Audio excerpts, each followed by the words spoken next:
नमस्कार। विशेष गरी गत केही हप्ता अगाडि चोक बजारको एउटा जनसभामा जिटिए चेयरम्यान श्रीमान अनित थापाद्वारा जोइन्ट फोरमको मार्फत यो पर्जापट्टा विषय लिएर सजेसन चाहन्छु र उहाँहरूले जहाँ बोलाए पनि म जान्छु अनि उहाँहरू म भएकोमा आएर मलाई सजेसन दिन्छ भने पनि म सहर्ष स्वीकार गर्नेछु भन्ने वक्तव्य दिनुभएको थियो। अनि उक्त उहाँको वक्तव्यलाई हामीले कदर गर्दै आज हामी जोइन्ट फोरमको पक्षबाट जिटिए चेयरम्यान अनित थापा ज्यू कहाँ पेसोकको पिडब्ल्युडी भवनमा गएर उहाँसँग सौहार्दपूर्ण भेटवार्ता गरेर हामीले दुईपन्ने हाम्रो जुन सुझाव छ चियाबारी श्रमिकहरूको निम्ति पर्जापट्टा प्रदान गरिनुपर्छ भन्ने र 1/8/2023 को दिन जुन नोटिफिकेसन सरकारले होमस्टे पट्टा लिएर गरिएको थियो त्यो नोटिफिकेसनलाई रद्द गरेर उक्त श्रमिकहरूलाई चियाबारीवासी श्रमिकहरूलाई सम्पूर्ण जमिनको उनीहरूको प्रत्येक जमिनको पर्जापट्टा दिनुपर्छ भनेर हामीले आज सुझाव पेश गरेका छौँ। विशेष गरी आजको हाम्रो सुझावमा सर्वप्रथम हामीले लेखेका छौँ, पहिला राज्य सरकारले त्यो अधिसूचना सङ्ख्या 3076 एलपी पूर्ण रूपले खारिज गरेको हुनुपर्छ।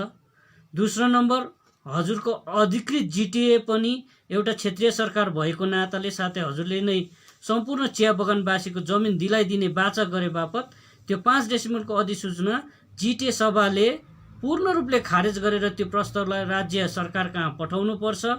अनि तेस्रो नम्बरमा छ, चिया बगानको सम्पूर्ण बासिन्दाले आजसम्म जति प्रत्येक भूमि जमिन पुर्खाकालदेखि उपभोग गर्दै आइरहेका छन् ती सम्पूर्ण जमिन उनीहरूको नाममा पञ्जीकृत भएको हुनुपर्छ। साथै चिया बगान क्षेत्रभित्र भारत स्वतन्त्र हुनभन्दा कैयौँ वर्ष अघिदेखि स्थापित हाम्रो सामाजिक, धार्मिक अनि शैक्षिक संस्थानहरूले आजसम्म उपभोग गरिरहेको सम्पूर्ण जमिन उनै संस्थानहरूको नाममा पञ्जीकृत हुनुपर्छ। र चौथो नम्बर छ, चिया बगानवासीको निम्ति झट्टै होमस्टे पट्टा, दलिल पट्टा, कुनै प्रकारको दखली पट्टा नभएर पैतृक सम्पत्तिको आधारमा पञ्जीकृत गरेको टाइटल डिड बापत जमिनको अधिकार पट्टा वितरण गरिएको हुनुपर्छ। अनि 5 मा लेखेका छौँ, चिया बगानवासीले उपभोग गरिरहेको जमिन प्रत्यक्षीकृत गरेको टाइटल डिड बापत जमिनको अधिकार पट्टा वितरण गरिएको हुनुपर्छ। अनि 5 मा लेखेका छौँ, चिया बगानवासीले उपभोग गरिरहेको जमिन पैतृक सम्पत्ति भएको विशेषताले गर्दा उसको सम्पत्तिको सुरक्षा हेतु विशेष कानुनी प्रावधान गरिनुपर्छ। अनि कानुनी प्रावधानहरूमा के गरिनुपर्छ भन्दाखेरि 1 नम्बर, चिया बगानवासीको जमिन बेचबिखन चिया बगान बासिन्दा माझ मात्र हुनुपर्छ, बाहिरको मान्छेले त्यो चियाबारीको जमिनहरू किन्न पाउनु हुँदैन। अर्को ख नम्बरमा छ, चिया बगान बासिन्दाहरूमा कसैको अधिकारभित्र कुनै जमिन नभए उसलाई प्रत्येक सम्पत्तिको आधारमा कम्तीको पनि 8 डेसिमल पट्टा जमिनको अधिकार पाएको हुनुपर्छ। र 6 नम्बरमा हामीले लेखेका छौँ, केन्द्र सरकारले तारिक 15 जुन 2022 को दिन चिया बगान सम्बन्धित प्रेषित गरेको रपोर्ट बमोजित चिया श्रमिकहरूको आफ्नो अधिकारमा भएको भूमि प्रत्येक भूमि हो भनेर स्वीकार गरिसकेको हुनाले राज्य सरकारले विधानसभामा अनि जिटिए सभामा प्रस्ताव पारित गरी अनुमोदन गरेर चिया बगानवासीलाई न्याय दिनुपर्छ है। अनि अर्को छ, यो जति पनि अधिकारहरू छ यसलाई विशेष गरी यहाँनिर के छ भनेदेखि हामी भन्छौँ राज्य सरकारको अधीनमा भूमि अधिकार छ, तर यसको प्रोसेसमा यहाँनिर जिटिए सभा एउटा सञ्चालन भइरहेकोले गर्दाखेरि जिटिएले पनि आफ्नो जुन जिटिए सभामा यो 5 डेसिमलको पट्टा झट्टैभन्दा झट्टै रद्द खारिज गरेर प्रस्ताव ल्याएर राज्य सरकारलाई पठाउनुपर्छ। अनि सम्पूर्ण जमिनको जति जति चिया बगान श्रमिकहरूले ओगटेर राखेको जमिन छ उनीहरूको सर्वे गरेर कति जमिन पर्छ श्रमिकहरूलाई त्यो सबै जमिनको पट्टा दिनुपर्छ भनेर हामीले यहाँ लेखेका छौँ। र आजको सभामा हाम्रो ट्रेड युनियनको पक्षबाट हाम्रो जो जोइन्ट फोरमको पक्षबाट एसके लामाजी एसपीडब्ल्यूको पक्षबाट हाम्रो सुरत सुब्बा डिटिपिल्यूको पक्षबाट हाम्रो पार्टीको श्रमिक सङ्गठनको पक्षबाट डीके गुरुङ अनि बीएमएसको पक्षबाट प्रणय राई अनि एसपीडब्ल्यूको पक्षबाट धीरज राई र म क्रामकपा श्रमिक सङ्गठनको पक्षबाट हामी जोइन्ट फोरमको एउटा टोलीले अनित थापाजीसँग भेट गऱ्यौँ र उहाँसँगको सौहार्दपूर्ण भेटघाटमा उहाँले पनि हामीलाई धेरै राम्रो सजेसन दिनुभयो कि पहिला यो बगानको श्रमिकहरूको हातमा जति पनि जमिनहरू छ त्यसलाई सर्वे गर्नुको निम्ति म राज्य सरकारलाई भन्छु कति छ एउटा रेकर्ड हुन्छ भनेर है। त्यसमा हामीलाई भन्नु केही पनि छैन, तर जुन पर्जापट्टा हामीलाई दिन्छ यदि राज्य सरकारले दिन्छ भने यो होमस्टेड पट्टा दलिल पत्र या के भन्छ अन्य पट्टा हामीलाई होइन, तर हामीलाई चाहिँ टाइटल डिड चाहिन्छ र श्रमिकहरूको अधिकारमा रहेको जमिन चाहिन्छ र श्रमिकहरूको अधिकारमा रहेको जमिनको कागजपत्र चाहिँ हामीलाई चाहिएको छ।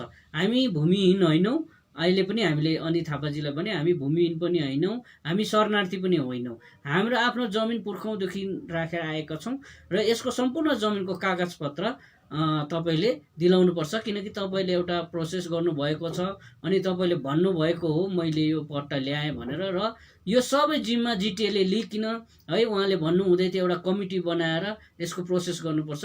यो कमिटीको उत्तरदायित्व सबै जिटिएले लिनुपर्छ किनकि यहाँको सम्पूर्ण जिम्मेवारी एउटा सरकार जिटिए हो र हामीले भनेका छौँ यसको निम्ति जमिनी स्तरमा हामी काम गर्नुपर्ने हामी गर्छौँ र जुन बौद्धिक स्तरमा काम गर्नुपर्ने हामी गर्छौँ, तर जुन सरकारी लेभलमा काम गर्ने एउटा कार्यक्रम हुन्छ त्यो जिटिएले जिम्मा लिनुपर्छ किनभने जिटिएको अधिकार क्षेत्रमा यो जग्गा पर्छ र हामी जुन श्रमिक सङ्गठनले गर्ने कामहरू छ है श्रमिकहरूसँग इन्टरेक्ट गर्ने र जमिनको विषयमा कुनै आन्दोलन गर्नुपर्छ भने हामी जोइन्ट फोरम समग्र रूपले हामी साथमा हुनेछौँ। त्यसले गर्दा सरकारी रूपमा जिटिएले यसलाई झट्टै प्रस्ताव लिएर सबै श्रमिकहरूको पैतृक जमिनको अधिकारलाई र जमिनको कागजपत्र सुनिश्चित गरिदियो जाओस् भनेर हामीले माग गऱ्यौँ।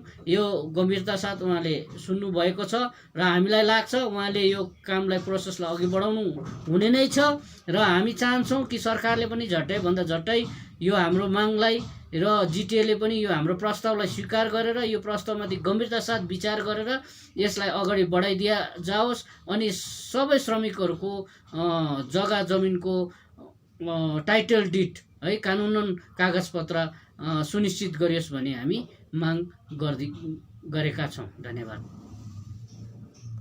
बिहानी पखको किरणदेखि सूर्यास्तको छायासम्म जादुई सम्झनाहरू paradise unexplored a unit of club site tours and ट्राभल्सले तपाईँको लागि पुनः सृजना गर्नेछ। सुन्दर जीवनको सपना सजाउनुहोस्, सागरको संगीत सुन्नुहोस्, स्वर्गीय वातावरणको आनन्द अनुभव गर्नुहोस्, साइट सीइङ, स्नॉर्कलिङ र डाइभिङको अनुभव लिनुहोस्। Embark on unforgettable journey with paradise unexplored services, a unit of club site tours and travels, Andaman. Book your Iceland Paradise today. 9434044123. क्या आप अपने घर या बिल्डिंग को पेंट करने की सोच रहे हैं? आपके घर की खूबसूरती को नया जीवन देने के लिए हम लाए हैं एशियन, नेरोलेक और बर्जर पेंट्स के उत्कृष्ट कलेक्शन। आपके इंटीरियर को नया जीवन देने के लिए हमारे पेंट्स एक वास्तविक विकल्प है और वह भी होलसेल मूल्य पर सिलीगुड़ी से सीधे आपके घर तक पहुंचाए जाते हैं। अब नए रंगों के साथ आपके घर का नया सफर शुरू हो सकता है। हमसे आज ही संपर्क या कॉल करें, रेट के बारे में पूछें और अपना निर्णय लें। गोलियम builders stores, save oak road near PBR tower,